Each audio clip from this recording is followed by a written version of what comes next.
ఈరోజు వీడియోలో పోలాల అమావాస్య లేదా సోమవతి అమావాస్య అంటే ఏమిటి, ఈ వ్రతాన్ని ఎవరు చేయాలి, ఎలా చేయాలి, పూజా విధానం అన్నీ తెలుసుకుందాం. పోలాల అమావాస్య శ్రావణ మాసంలో వచ్చే బహుళ అమావాస్యను పోలాల అమావాస్య అంటారు. ఈ పోలాల అమావాస్య వ్రతంకు ఎంతో విశిష్టత ఉంది. ప్రత్యేకంగా సంతాన సంరక్షణ కోసం చాలామంది ఈ వ్రతమును ఆచరిస్తారు. వివాహం అయ్యి చాలా కాలమైనా సంతానం కలిగిన స్త్రీలు ఈ వ్రతాన్ని తప్పకుండా ఆచరించాలి. సౌభాగ్యం కోసం, పిల్లల యోగక్షేమాల కోసం, తమ కుటుంబం కోసం శ్రావణ అమావాస్య నాడు పోలాల అమావాస్య వ్రతం తప్పక చేయాలి. పోలాల అమావాస్య పూజా విధానం: పూజ చేసే చోట శుభ్రంగా అలికి వరిపిండితో ముగ్గు వేసి ఒక కంద మొక్కను లేదా 2 కంద మొక్కలను 4 తోరాలను అక్కడ ఉంచి ముందుగా వినాయకుడికి పూజ చేయాలి. ఇక్కడ కంద మొక్క దొరకని పక్షంలో కంద పిలకను కూడా పెట్టి పూజ చేసుకోవచ్చు.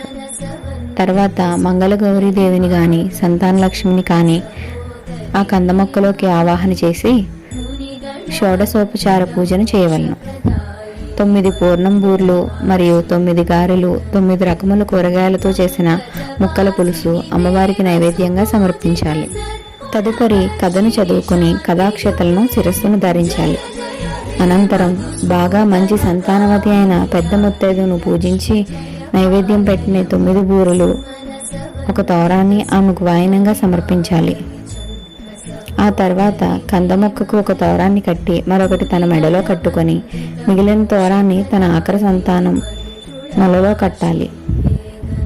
ఆడపిల్లలు కావాలి అనుకునే వాళ్ళు గారెలు సమర్పించాలి. మగ పిల్లవాడు కావాలనుకునేవారు బూరెలు అమ్మవారికి సమర్పించాలి. గోదావరి జిల్లాలో కొందరు పనస ఆకులతో బుట్టలు కట్టి ఇడ్లీ పిండి అందులో పెట్టి ఆవిరి మీద ఉడికించి అమ్మవారికి నైవేద్యం పెడతారు. వీటిని పొట్టిక్క బుట్టలు అంటారు. మరి ఇక పోలాల అమావాస్య వ్రత కథ. పోలాల అమావాస్య వ్రత కథ. పూర్వం పిల్లల మర్రి అనే గ్రామంలో సంతాన రమాదానులు అనే స్మార్త పండితుడు ఉండేవాడు.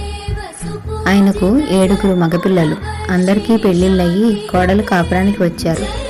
పెద్ద కోడలు 6 పిల్లలు పుట్టారు. కానీ చిన్న కోడలు సుగుణకు మాత్రం పిల్లలు పుట్టడం వెంటనే చనిపోతుండడం జరిగేది. అలా 6 సార్లు జరిగింది. ఆ కారణంగా ఏ కోడలికి ఆ 6 సంవత్సరాలు పోలాల అమావాస్య వ్రతం చేసుకోవడం కుదరలేదు. అందుచేత సుగుణంటే వారికి చాలా కోపం. సూటిపోటి మాటలతో బాధించేవారు. 7వ సంవత్సరం సుగుణ మరోసారి గర్భవతి అయింది. ఈసారి సుగుణను పిలవకుండా వ్రతం చేసుకోవాలని పెద్ద కోడళ్ళు నిర్ణయించుకున్నారు. సరిగ్గా శ్రావణ మాస అమావాస్య నాడు సుగుణకు ప్రసవమై మృత శిశువును కంది. ఈ సంగతి తోటి కోడళ్లకు తెలిస్తే తనను వ్రతానికి పిలవరని తెలిసి చనిపోయిన బిడ్డను తన గదిలో దాచి ఎవరికీ అనుమానం రాకుండా తన కడుపు దగ్గర చిన్న గుడ్డల మూట ఉంచి తన తోటి కోడళ్లతో కలిసి పోలాల అమావాస్య వ్రతాన్ని ఆచరించింది. ఆ తర్వాత తన ఇంటికి వచ్చి మరణించిన తన పుత్రుణ్ణి ఎత్తుకుని కన్నీటితో శ్మశానానికి వచ్చి గతంలో తన పుత్రుల సమాధుల దగ్గర కూర్చుని కన్నీరు మున్నీరుగా విలపించసాగింది.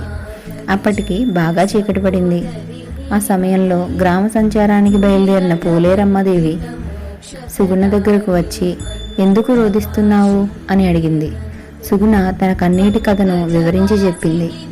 పోలాలమ్మదేవి జాలిపడి, సుగుణ బాధపడకు, నీ పుత్రుల సమాధుల దగ్గరకు వెళ్ళి ఏ పేరైతే నీ పిల్లలకు పెట్టాలనుకున్నావో ఆ పేర్లతో వారిని పిలు అని చెప్పి మాయమైపోయింది.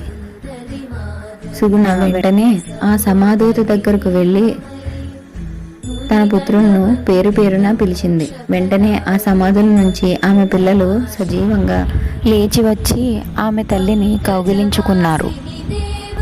సుగుణ ఆనందంగా వారిని దగ్గరకు తీసుకుని వారిని వెంట పెట్టుకుని ఇంటికి వచ్చి జరిగినదంతా తన తోటి కోడలతో చెప్పింది.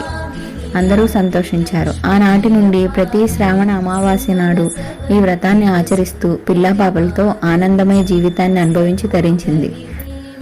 ఈ విధంగా నాటి నుండి నేటి దాకా ఈ పోలాల అమావాస్య వ్రతం కొనసాగుతూ వస్తుంది. ఈ పోలాల అమావాస్య వ్రతంను ప్రతి స్త్రీ తప్పకుండా ఆచరించవచ్చును. చూశారు కదండి. పోలాల అమావాస్య పూజా విధానం, అలానే ఈ పూజని ఎవరెవరు చేసుకోవచ్చో మరో ఆసక్తికరమైన సన్నివేశంతో మళ్ళీ కలుద్దాం.